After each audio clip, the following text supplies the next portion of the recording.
Assalamualaikum warahmatullahi wabarakatuh. Halo Bapak dan teman-teman semuanya. Yang terhormat Profesor Damsar selaku dosen pengampu mata kuliah Sosiologi Pasar dan teman-teman semua yang saya banggakan. Pada hari ini kita akan membahas mengenai aspek ruang dan waktu pasar. Di sini saya dari kelompok 6 yang beranggotakan Anissa Latifah, Fatimah Rahmah, dan saya sendiri Dwi Chanya Handayani selaku moderator yang akan memandu diskusi kita pada hari ini.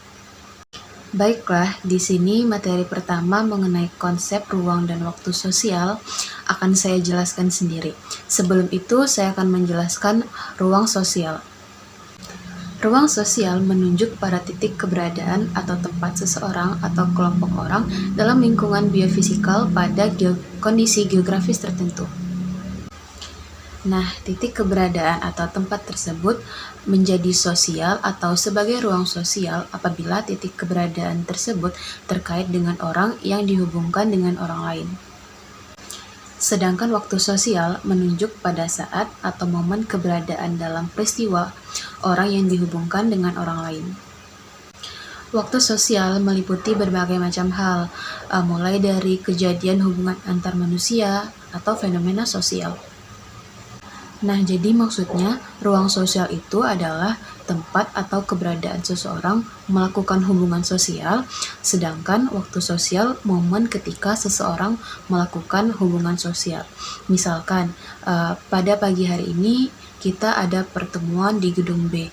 Nah, gedung B ini adalah ruang sosial dan dan waktu sosialnya itu adalah momen ketika pertemuan itu berlangsung. Baiklah, itu penjelasan materi dari saya. Untuk penjelasan materi selanjutnya akan dijelaskan oleh Fatimah. Kepada Fatimah, dipersilahkan. Sebelumnya, perkenalkan nama saya Fatimah Rahma Sihombing dengan nomor BP 2010811008. Di sini saya akan mencoba menjelaskan tentang materi selanjutnya, yaitu dimensi ruang dan waktu pasar. Ruang dan waktu terkait soal persoalan kelangkaan, kapan dan di mana pasar akan diselenggarakan, terkait dengan barang atau jasa. Apa yang dimungkinkan terjadinya pertemuan, permintaan, dan penawaran.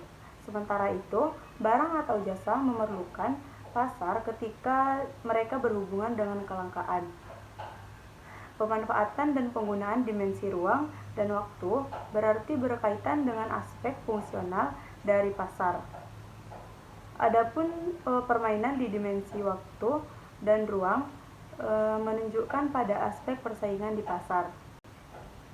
Penggunaan dan pemanfaatan dimensi ruang dan penggunaan di aktor pasar terutama ditunjukkan pada fungsi ekonominya.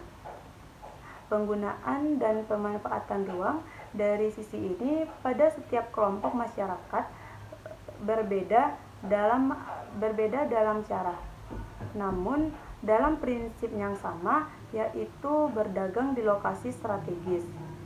Pemanfaatan ruang dan waktu tidak hanya mempunyai fungsi ekonomi bagi penjual dan pembeli, tetapi juga mengemban fungsi rekreasi dan komunikasi. Di samping itu, pasar dapat pula mengemban fungsi administratif pemerintahan. Yang selanjutnya, permainan dimensi ruang. Bagaimana cara menjadikan suatu ruang sebagai tempat yang strategis?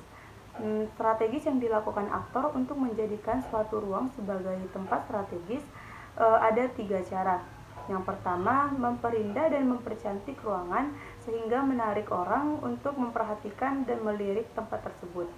Yang kedua, membuat orang betah berlama-lama dan kembali lagi di waktu lain dan dalam tempat yang sama. Yang ketiga, pasar dibangun dalam ruang yang sama dengan detail teater, tempat bermain, dan lain-lain. Mungkin cukup sekian yang saya jelaskan, saya kembalikan. Baiklah, terima kasih kepada Fatimah yang telah menjelaskan materi. Selanjutnya, materi terakhir akan dijelaskan oleh Anissa. Kepada Anissa, dipersilahkan. Baiklah, perkenalkan nama saya Anissa Latifah dengan nomor BP 2010812040. Di sini saya akan menjelaskan penggunaan dan pemanfaatan aspek waktu. pergerakan, pemindahan, atau pendistribusian barang dari satu tempat ke tempat lain dilihat dari penggunaan pemanfaatan aspek waktu juga memiliki fungsi yang ekonomi. Selanjutnya yaitu permainan dimensi waktu. Penyimpanan atau penimbunan suatu komoditas merupakan bentuk dari permainan dimensi waktu untuk mengantisipasi suatu permintaan.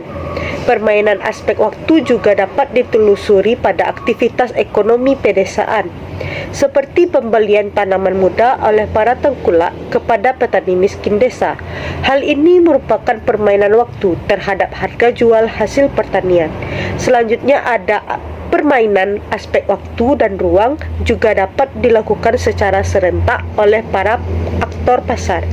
Selanjutnya yaitu politik ruang.